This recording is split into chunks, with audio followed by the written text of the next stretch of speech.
Oh, I think it's definitely challenges. You're 2 time zones away, way longer flight.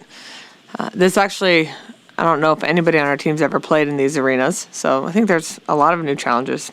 You can put a couple home matches in LA. Who knows? Of course, there'll be a lot of Husker fans, but I'm guessing it's a lot of just volleyball general fans too that aren't necessarily diehard. So that's always a good thing, though, too.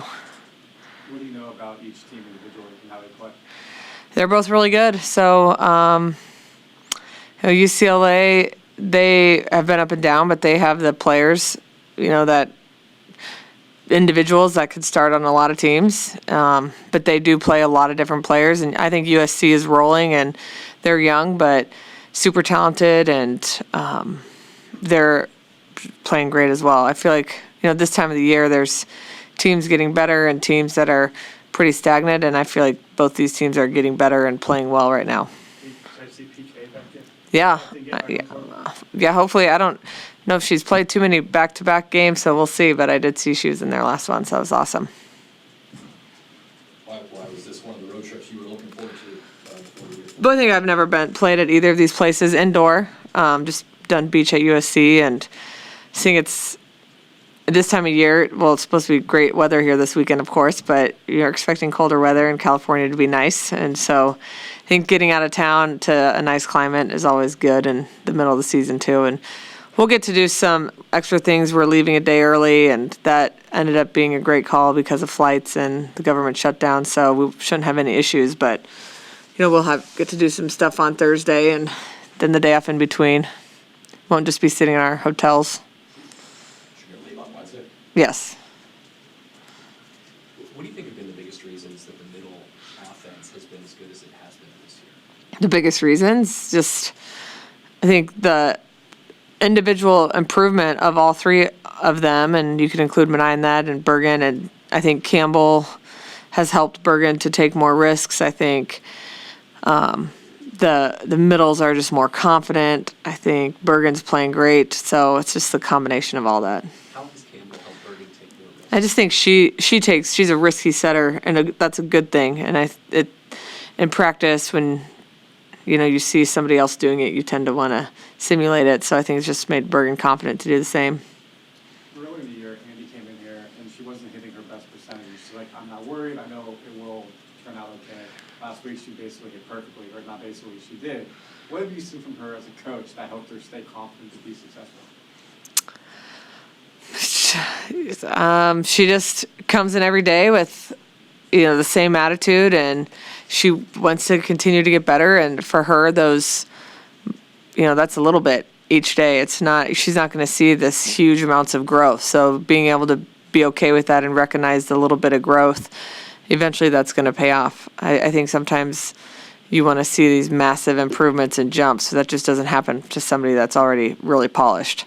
So a little bit better, and then I just think her communication and relationship with our both setters has been just awesome. All the middles and the setters have great relationships, so I think that's really paid off. Bergen's the only setter on the ABCA semifinalist for Player of the Year. Just a team loaded with talent. How have you really seen her make the case for being one of the more important players on this Nebraska team? Just her making the case would just be the consistency, and you haven't seen any dips in our offense. And besides just her setting, she's always in the top, leading the team in digs, and she's blocking great. She's one of our better servers, so I just think that being the complete player is something that's really important to our team, and people notice on a national level. Before conference season started, you identified out-of-system setting as one of the areas you can improve. I imagine if you're hitting 400, out-of-system setting is improved. I mean, how have you seen you take a step forward in that area? Just we're not making as many errors. I also think our attackers are doing a great job of recycle plays, and they're keeping the ball in play when they can't take a swing, and when they do have a great set, they rip it. So I just think they're making great decisions, and then our setting's gotten better too, and that it's practice and kind of figuring out what each player wants. If there is any difference, sometimes there's not, but I also think being able to set Virginia out of system has been just huge for the efficiency. She's pretty good out of system, and it's just nice to be able to mix that up.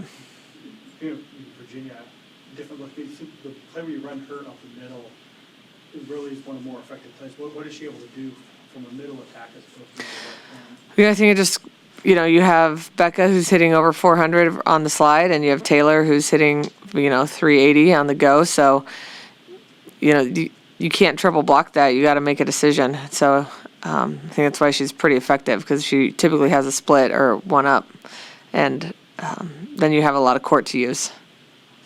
On the defensive side, we talked about the libero position can be fluid. It seems like Laney has taken over the jersey bit the past couple weeks, and culminated in her being defensive player of the week this week. What have you seen from her that she's grown forward this year?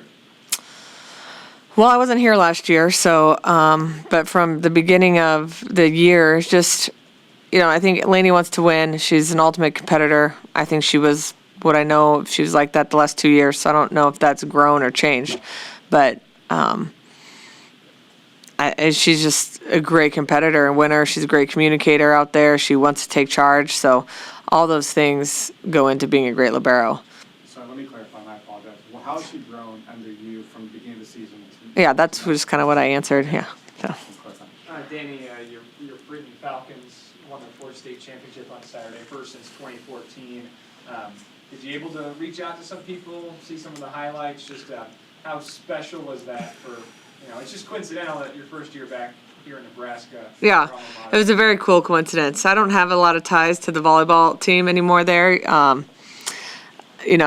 got some nieces that'll play volleyball here in about 10 years, so then I will. But it was just awesome to see them win, and I know they were a little bit of an underdog, so that's even more special. And I think it's just cool for a small town, like Freeman, to be able to do so well in all their sports, not just volleyball, but they're kind of a powerhouse in all sports in C2. So it's awesome. Pretty cool that it was I didn't even think about that, but I saw Kevin Suits had tweeted, what a coincidence. I thought that was pretty cool. Well, and even if you don't maybe have a direct impact, just how special is it for you to be kind of an influential figure to some of those girls on that team? Yeah, for sure. Never take that for granted, or forget where you came from and people that helped you grow up and had a lot to do with your success growing up. So it's pretty cool. I think it's even better that they were an underdog and they won it. It feels like the state tournament had a lot of underdogs that were winning and knocking teams off. So I haven't seen that much in Nebraska, or where I was just in Louisville and Kentucky. It was always the same teams winning it. And back when I was here, felt like the same teams winning every year. And this year was a whole group of new teams. So that was pretty awesome. Final questions?